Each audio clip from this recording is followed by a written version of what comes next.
Alicorni. The Legend of Starlit Sky. By Portal Jumper. Part 3. Chapter 5, Ever Onwards. Asterisk. Starlet's breath burned in her lungs as she ran. Her lantern bounced at her side and cast frantic shadows on the walls, and despite her age compared to Pinkie, she was easily 3 lengths ahead of her. A horrendous crashing sound had echoed down the tunnel just as Starlet had caught up with Pinkie Pie, and for a moment they both feared that the tunnel was about to collapse on their heads. When stone and earth didn't rain down on them, Starlet's heart kicked into overdrive at the thought that it had come down behind them, a fear that Pinkie confirmed with her expert analysis. And so they ran, hooves beating against dirt and stale air pumping through their lungs as the pair searched the tunnel for any sign of Sun or Rarity. Starlet ran into a solid wall of rock at a slight bend in the tunnel, one that hadn't been there when they first came through and that she didn't see in her haste. She bounced off of it with a dull thwack, a rivulet of blood running down her forehead for her effort. Pinkie Pie just barely avoided tripping over Starlet, skidding to a stop mere inches from her prone form. "Oh, this is bad, this is really bad," Pinkie moaned, a sentiment that Starlet was all too willing to share.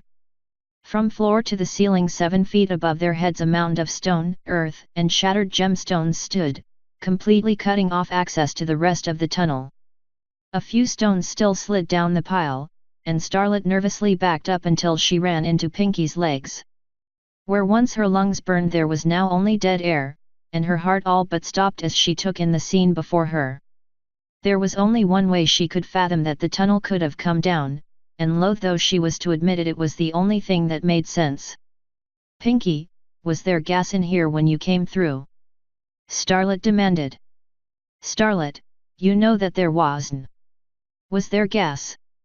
Starlet reiterated. Her voice reverberated off of the walls and down the tunnel. "There wasn't any, I swear," Pinkie answered, contrition heavy in her words. "I would have told you if there was." "Then you better get digging," Starlet ordered. She didn't wait for a reply before she ran to the pile of rocks and started moving them. "Starlet, wait. You can't do that," Pinkie pleaded. "I can, and I will," Starlet retorted, lighting her horn to assist in moving the stones. "No, you can't, you have to believe me." Starlet didn't reply. Sun and Rarity were either under or behind the wall of stone, and she was going to find out which it was even if she had to dig until her hooves bled. A loud bang echoed from behind her, and reflexively she ducked down and covered her head with her forelegs. When a mound of earth again did not cascade from the ceiling, she turned to see Pinkie Pie, a resolute expression on her face and a tattered piece of rubber in her hooves. "What was that for? You could have caused another cave-in," Starlet demanded. "Not with a balloon pop I couldn't have," Pinkie answered. "Starlet, you have to stop digging. This mound of dirt is all that's supporting this section of the tunnel now, and if you disturb it too much then you could cause another cave-in." Starlet looked back and forth from Pinkie to the mountain of stone in front of her, trying desperately to reconcile what she was being told with what she wanted to hear. The two ideas didn't get along well in her head. "Starlet, I've been working in mines since I was 6, Pinkie continued, her voice getting a little of its sweetness back. "I've seen enough cave-ins to know what to and not to do during them, and I've lost good co-workers and a few friends because they didn't listen. When I tell you that there's nothing to be done, there's nothing to be done." A tight ache formed in Starlet's chest, like her muscles were trying to swallow her heart. "Then what do we do?" Starlet pleaded. "How can we help? We have to be able to do something. We keep going, and hope that whatever caused this cave-in didn't hurt them," Pinkie answered. Pinkie got up and turned to leave, taking up her lantern so she could see her way back down the tunnel. Starlet reluctantly followed her, praying desperately that Sun and Rarity were all right. Asterisk. Rarity had long since lost track of time, not that it was easy to track in pitch darkness. For all she knew it had been 10 minutes or 2 hours that she'd been wandering the halls of her mine, Sun's corpse dragging behind her on a makeshift stretcher that she'd cobbled together from his ruined cloak and a few stakes from his saddlebags. Her horn ached from the stress of throwing up the shield that had protected her from the cave-in, and her legs ached from all the walking. 2 years was a long while to not have much activity, and it was showing. Gingerly she sat herself down against one of the innumerable tunnel walls that she had helped dig, taking care to avoid her bruises and cuts. While Sun had taken the brunt of the blast, she wasn't without her injuries. It's just that while his were predominantly bodily, hers ran deeper and cut all the worse. Rarity had had a lot of time to think since the cave-in, and even more time to regret. Regret not telling Starlet about her real magical ability, regret not accepting Sun's apology, and regret lying to both of them about why the mine had actually shut down.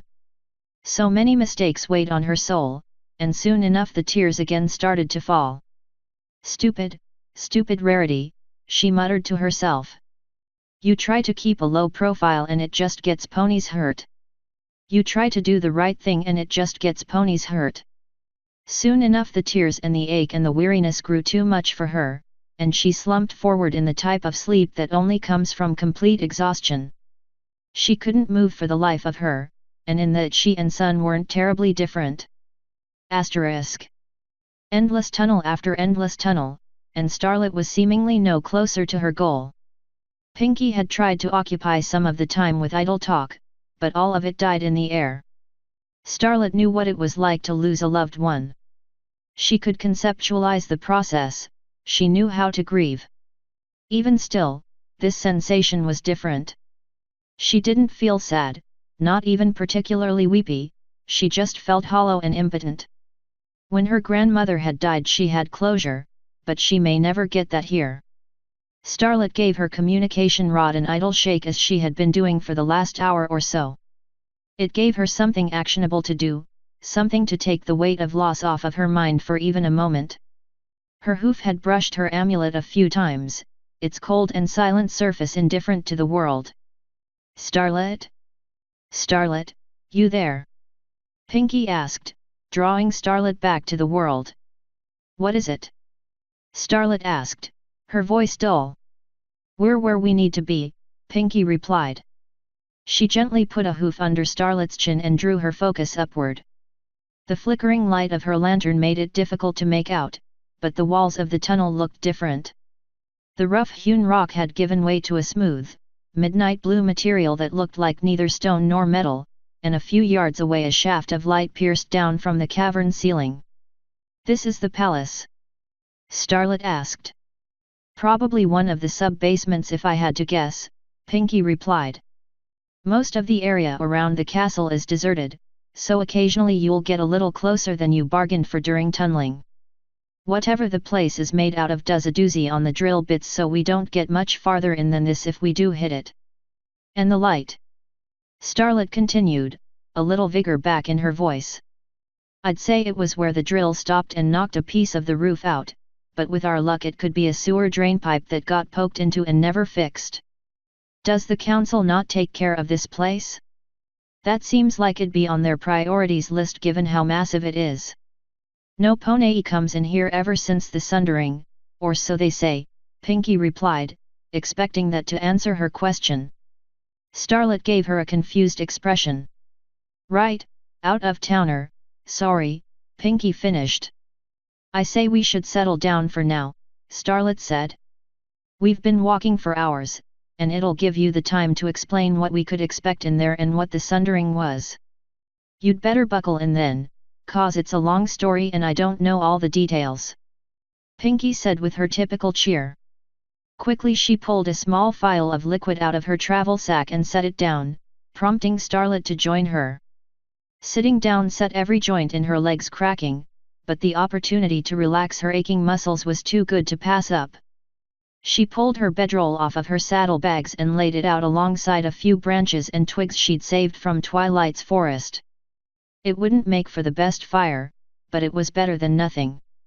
Please, allow me, Pinkie said with a mock bow.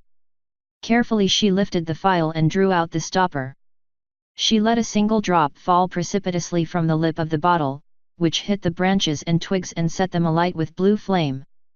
Are you sure that it's safe to use light gas here? Starlet asked nervously. What if a patch of it blows through while we're here?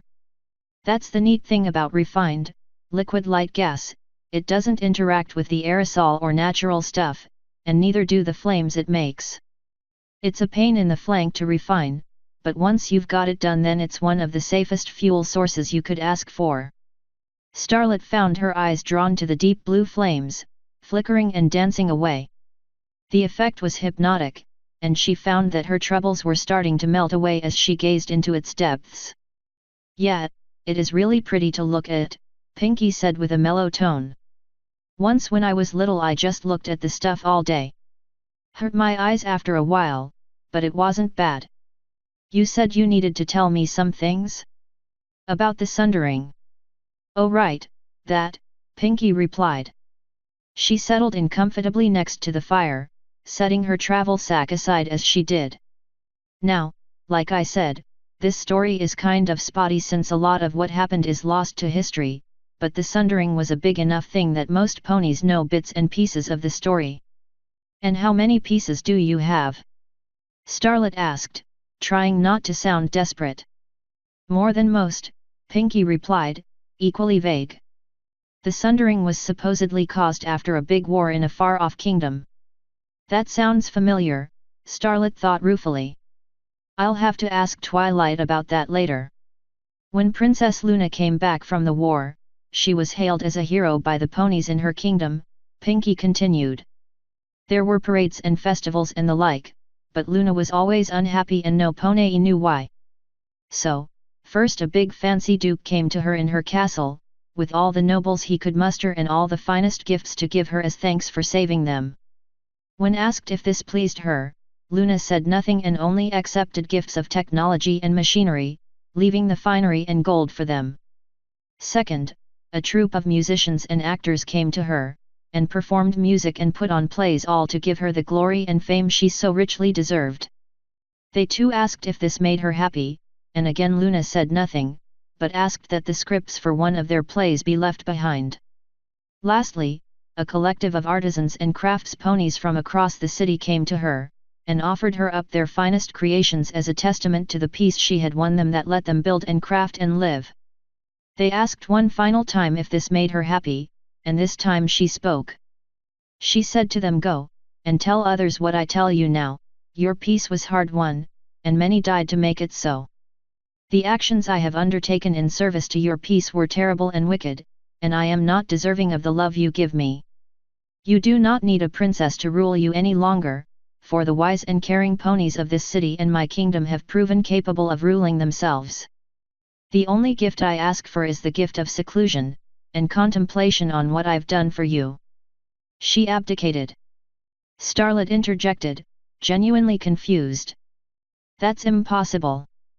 "Wait, it gets even better," Pinky replied with barely contained enthusiasm. So, as you can imagine, the ponies had a tough time deciding who was going to rule them. The nobility thought that they should since they had the money to back up their claim, the artists and musicians thought they should because of the joy they bring to everyone's lives, and the crafts ponies thought they should because they make everything that the city stands on.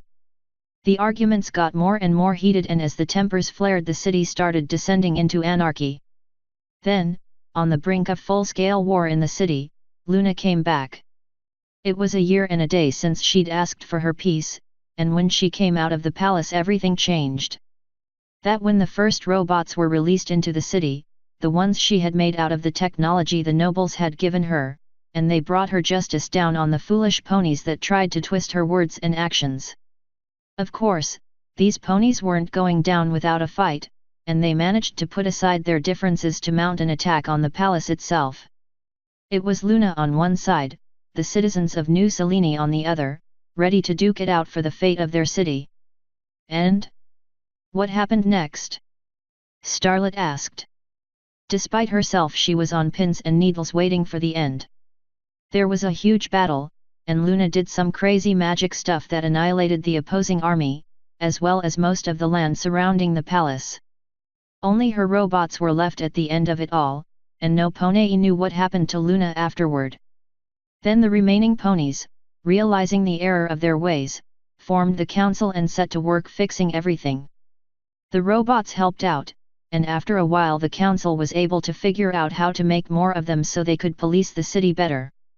Starlet couldn't help but feel a little let down. The story had been exhilarating in a sort of storybook way, and while she was certain that parts had been embellished or misremembered over the ages, it gave her some valuable insight into Luna's character. She just wished that there was a more definitive conclusion to it all. "And that's all you know?" Starlet asked. "For the most part, yeah," Pinky answered. "There's some other bits about the council and how it works, but I'm pretty sure that that's all propaganda. It's more than I knew before, and that's what matters. I'm going to try and sleep, unless you wanted to." "Nah, I'll be fine," Pinky replied with a dismissive wave. "Besides, you're old, you need it more than me." "I can't be more than 10 years your senior," Starlet retorted. "And that means you're older than me. Ergo, you're old." "I can't fault that logic," Starlet relented, turning over onto her bedroll with the fire at her back. Sleep didn't come easily, and she knew that it wouldn't, but Pinky's positivity was a nice balm for her wounded soul. Asterisk. Rarity awoke with a start, like getting yanked out of a bad dream. Her neck was sore from being bent for hours and her hindquarters doubly so from the tunnel floor, but bad rest was better than none. The numerous cuts and abrasions she'd incurred in the blast had had time to scab over, and moving around only served to open a few of them back up. The blood on the side of her face had long since dried, and she spent a few fitful minutes scraping all of it off.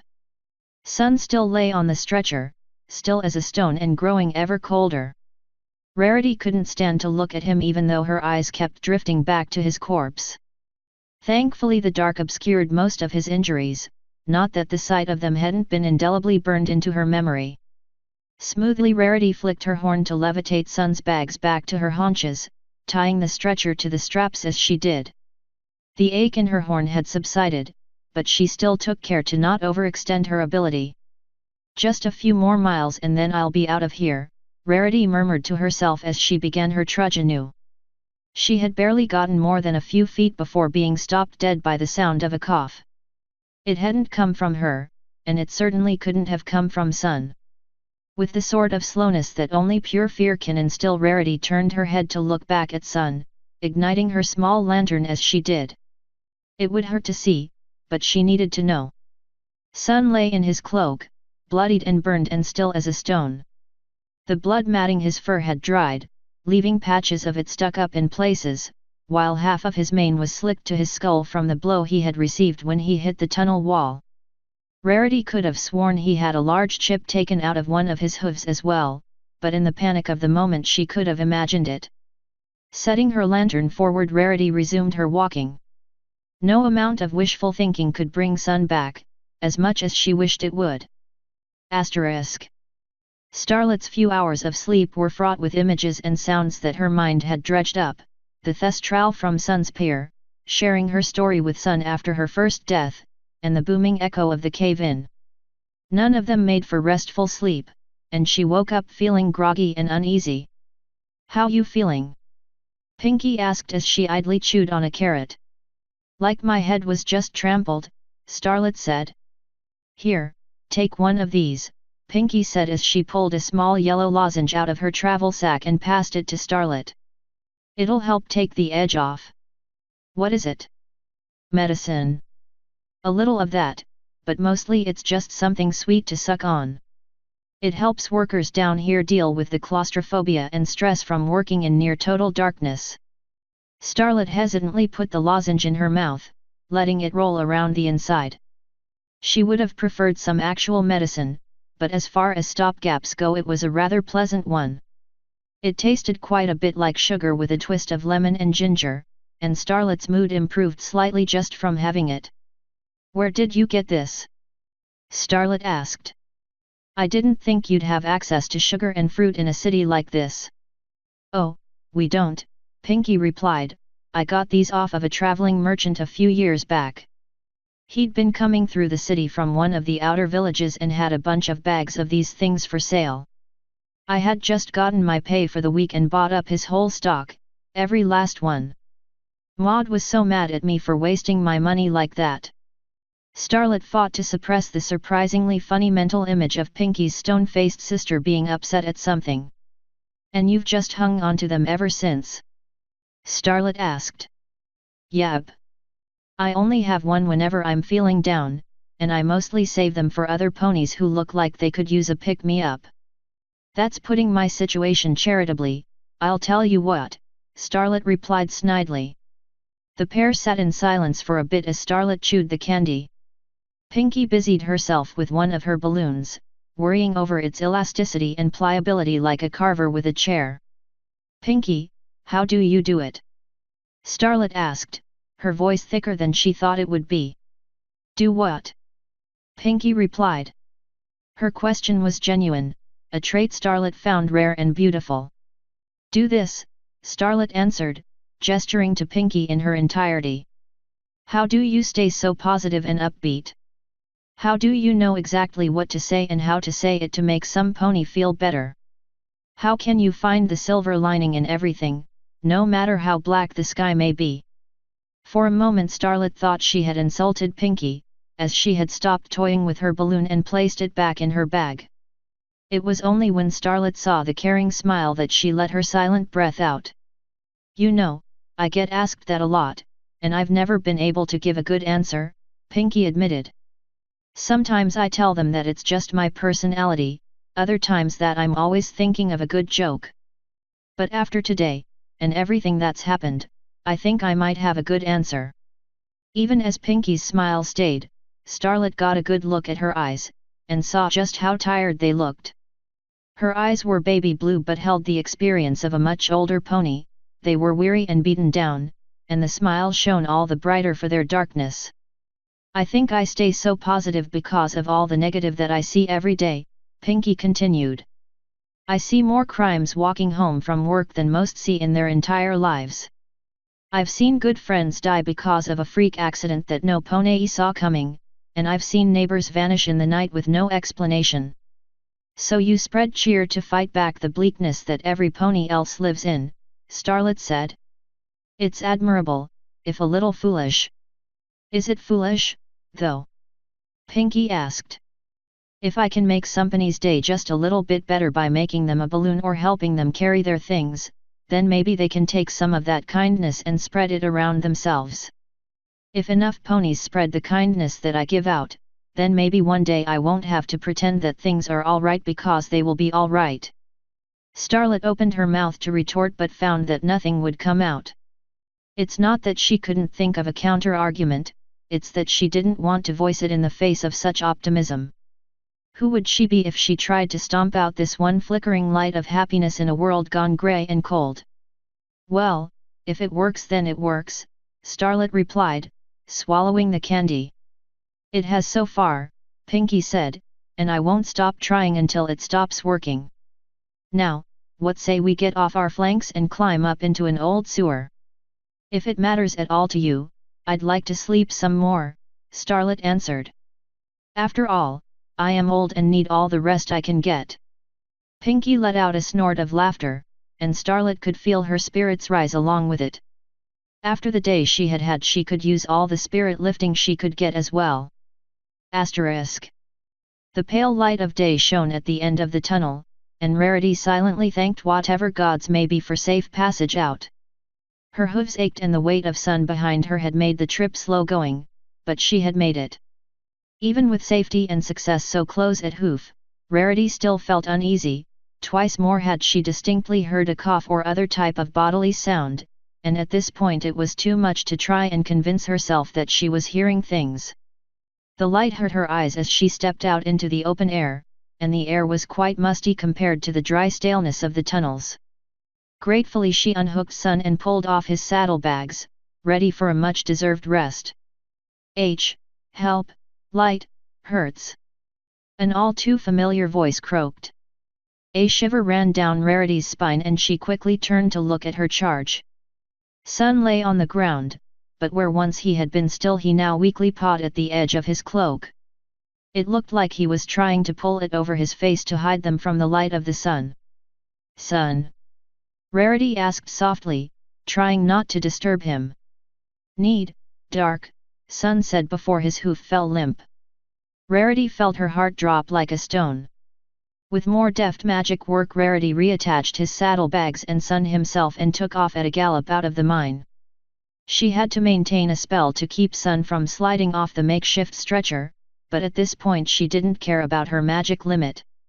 "Hang on, Sun, I know where you can get help," Rarity called back to him. He didn't reply, only making a strangled gurgling sound as they got to the top of the hill. In the daylight she could plainly see where they had made camp the previous night, as well as a small wagon that they'd missed that would work splendidly for her needs. With as delicate of a touch as she could manage, Starlet lifted Sun in his cloak with her magic and laid him down in the wagon. She could feel her control very nearly falter from his weight, but it held just long enough to safely deposit him. Rarity would have to drive the wagon manually back into the city. "Rar, I'm sorry." Sun choked, coughing up more blood as he spoke. "Don't speak, darling, you need your strength," Rarity admonished. "I'm going to get you some place where they'll fix you right up, and you'll be right as rain in no time." With a huff of exertion, Rarity lifted up the wagon and hitched herself to it. The ride back would be long, but panic and a time limit had a wonderful way of motivating a pony.